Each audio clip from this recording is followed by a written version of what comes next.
කීනා ජාති උසිතම් බ්‍රහ්මචරියං කතං කරණීයං නාපරං ඉත්තත්තායාති මේ රහතුන්ගේ පොදු උදාන වාක්‍ය. මම ජාතිය සය කළෙමි නැවත මට කල යුත්තක් නැත මගේ නැවත වීමක්ද නැත කියලා කියන රහතුන් වහන්සේගේ ඥානය පිළිගන්නේ නැහැ වෙනවා ප්‍රතික්ෂේප කළා වෙනවා. දැන් අනාගාමී වීම අපි කියන්නේ කාම ලෝකයේ යලි ඉපදෙන්නේ නැතුව එයා සුද්ධාවාතවල ඉපදිලා අරිහත්ත්වයටපත් වෙලා ඉපද නතර කරනවා කියන.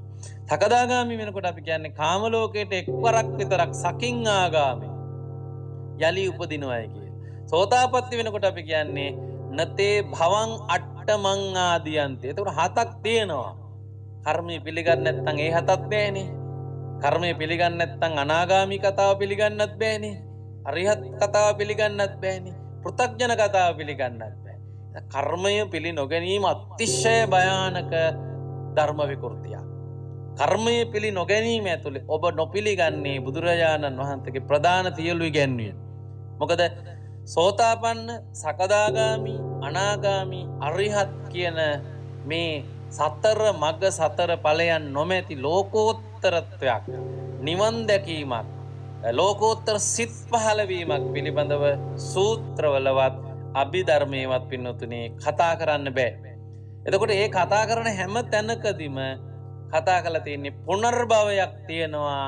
ඒ තියෙන පුනර්භවය සීමා කරන්න, ඒ පුනර්භවය විනාශ කරන්න නැති කරන්න තමයි බෞද්ධ දර්ශනයේ උගන්වීම තියෙන්නේ කියලා. ඉතින් ඒ නිසා දස පුණ්‍යක්‍රියා ගත්තත්, දස පාරමිතා ගත්තත්, ජාතක පොත ගත්තත්, ඊළඟට දිබ්බ චක්කු දිබ්බ සෝත තිබුණු අයගේ අත්දැකීම් ප්‍රකාශන ගත්තත්, බුදුහාමුදුරන්ගේ පුබ්බේ නිවාසානුස්මෘති ඥානෙ පිළිගන්න පුළුවන්ද පුනර්භවය පිළිගන්නේ නැති කෙනෙකුට?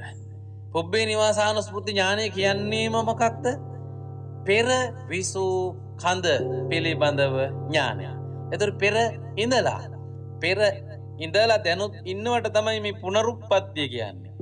පුනර්භවය කියලා කියන්නේ. නේද? චුතූපපාත ඥානය. මේ චුත වීම නැවත උත්පත්තිය ලැබීම.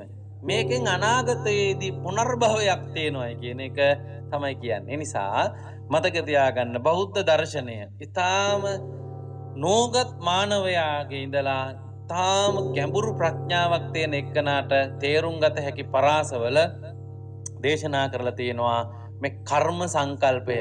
ඔබ අහලා ඇති ධම්මපදයේ තියෙනවා නතං කම්මං කතං සාදු යං කତ୍වා අනුතප්පති යස්ස අස්සු මුකෝ රෝදං විපාකං පටිසේවති කියලා ගාතාවක් තියෙනවා. මේ ගාතාව කියන්නේ ඔබ කරන්න එපාලු විපාකය දුක් මුසු මුහුණින් කඳුළු සලන අත්දැකීමකින් ඒ වගේම තැවෙන හිතකින් භුක්ති විඳින්න වෙනේවා කරන්න එපාලු.